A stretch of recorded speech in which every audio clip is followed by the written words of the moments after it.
Hello everybody, Andy here again. Well, I've done a series of videos recently all about roller coasters, and I thought I'd reach the end of those videos, as I might have said in one of the recent ones, hoping that the roller coaster would have come to an end. But unfortunately, that roller coaster has taken off yet again. For anyone who's seen the videos before, you'll know all about the loss of my father, and that he died on 17th of January, so we're just over a month going from that now. Everybody's sorted out, we're getting on with our lives and getting along quite nicely, as best as you can in those situations. But I came home from work on Wednesday afternoon, and I noticed that one of the lights was on that I wasn't expecting to be on, because I didn't expect my wife to be home because she was going to be staying late at school. That's another story altogether. I happened to come in and I saw she was sitting there, and she was wearing her ordinary cloak like this. She wasn't wearing what I would have expected her to be wearing at that particular time of day, because she wouldn't have got home for very long, you see what I mean. And I walked in. I said, "Oh, you're home?" She said, "Yes, I've had a really shitty day." And automatically I thought what she was going to say is, "Oh no, she's had a bad day at work and she's walked out and resigned from her job," or something like that, because there's been some sort of issues going along like that. But what had happened, she said, that morning her mother had died. Now, that was a shock to me. The first thing, what? We'd only been talking to her the night before. We'd only seen her on Saturday when she popped round with her husband and everything, and we, sat and had a cup of tea and a long chat. And ironically enough, we were sort of going over my father's funeral and talking about that, which comes up quite a lot, obviously, in conversation. And we were talking about funerals. We were talking about, what would you do if it was your funeral? What would you like to have at your funeral? And we were all sort of joining in this conversation. Little did we know that we'd be having that conversation for real, literally a few days later. Now, this is one of those things that you're just getting over something, as I said before, and it just brings it all back. But what is different this time is that my mother-in-law was 72 years of age, and as it happened, when her mother died, she was 72 years of age. My mother-in-law died on Wednesday, which was the 24th of this month. Her mother died on the 22nd of February, and it's all a bit spooky, it's all a bit surreal. I said to someone earlier on today that I have a feeling that sort of Salvador Dali's writing my life story at the moment. That's how it seems at the moment.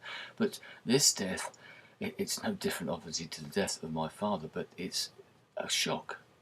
It's a big shock. Yes, I've now been through it, but for my wife, it's the first time she's been through this type of thing. My children have taken this one a lot worse, a lot harder than they did for my father. And that's not a preferential type of thing. I certainly don't think it is. It's just that it's probably that build-up. I was talking to a very good friend of my mother-in-law's this morning, as it happens, and it's really hit her hard. And her husband died a few months ago as well. It's constant, or it seems like this. And I know I'm not unique in this. Um, and we've all sort of said the same thing, that sometimes you feel worse this time because you think you're just getting over it, and it's just that big build-up for everybody, because you've had one loss, and you get through it. You're busy. Say, this friend of my mother-in-law's had been busy through the death of her husband. I was busy through the death of my father. My wife was busy looking, sort of looking after the family. We've all been doing that thing. And then this comes along as well. Maybe catches you at that sort of weak moment for my children as well, as I said, who've been far more profoundly affected this time. And I think it is that sort of culmination. You're now releasing everything. I found it in some ways harder, in a strange sort of way. Maybe because last time with my father, obviously it's a shock. It doesn't matter how old the person is, how ill the person might be. When they go, and it's that I was trying to explain to my parents, to my wife, and also to my brother-in-law the other day. Just a conversation that we'd had not long ago about my father, how it's surreal, and it's that sudden realization that the person's gone. They went to see the body. I went to see the body of my father as well, and there's that sort of weird feeling there. You're looking at them. You're obviously in a strange state of mind at the time, and it's a picture that sort of stays with you for a long time afterwards. But it's that sort of strange feeling. Yes, they're there. There's that body, but the person's not there anymore. It's that sort of real surreal quality about it, and that's what it's like now. You're going along quite happily, and then suddenly something will snap. I went to work yesterday morning. I thought, well, I'm going to go to work. There's something I needed to do. And as it happens, I probably shouldn't have done, because I felt fine. Yes, I was all right with myself. I had a chat about this, about what had happened to a couple of people who maybe needed to know, just in case. And then something happened that sort of sparked me off, and I sort of bit someone's head off, for want of a better expression.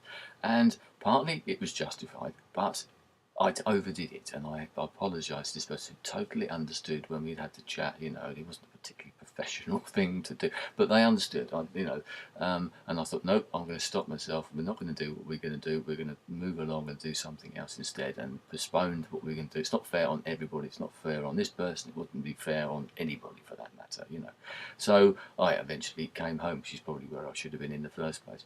But it just raises all those feelings. As I said, I feel sort of stranger this time. Maybe because there's that slight detachment, and you're treading on eggshells for the other person this time. I realised what my wife was doing when it was me that was in this situation, and also we're having to be very careful, as I said, about the children as well because of what's happened. And obviously we've got the thoughts of the funeral and everything like this as well. And this will be a big funeral. My mother-in-law had friends all over the place. She was involved with lots of different things. She was a religious person, so there's definitely going to be the church service and everything that goes with that. So it's going to really feel like a proper funeral, if you see what I mean, as opposed to my father's, which was more of I don't know how you describe it, but it wasn't. There was no religious overtones as such. It was just about the person's life, that celebrating the life. Yes, we should be doing that for my mother-in-law as well, but it would be done in a different way, and in a way I think that will bring it home because of the way that it would be conducted, that the hymns, the prayers, I think will sort of strike people a lot harder than the one for my father, which I'm still getting good complimentary remarks about. That was a really nice service, probably because it was done a little bit differently. I'm proud that we did it that way. I'm pleased that we did it that way. But I know that this funeral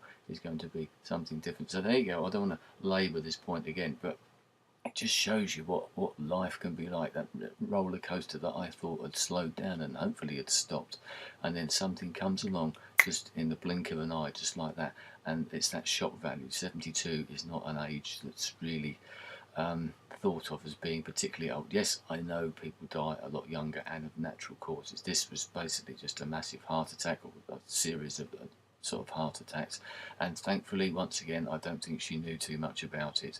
Although when we talk about it now with my father-in-law and everybody, you start to see the signs that maybe they realised that they weren't quite as well as they thought they were. But it's like with us Brits, we don't moan about anything. If anybody asks you if you're right, yes, I'm fine, don't worry about me, and we'll probably apologise about it. So there you go, another one of those stories. It's weird, it's strange, it's surreal. I made some videos the other day in this follow-up talking about my father and how that has affected me, because that's one of the things that's come out of this. It makes you think, it makes you take stock, it makes you realise what life is like and what it means, the family side, which I've spoken about before, and how life can just disappear in that sort of click of a fingers, blink of an eye. 1 minute that person's there, the next minute, unfortunately, they're not. Anyway, I'm going to leave it there, so thanks for your time. Nice to speak to you again. Hopefully that roller coaster will slow down a bit more, but certainly not for the next couple of weeks, but hopefully it'll get back to normal a bit later after that. Anyway, goodbye.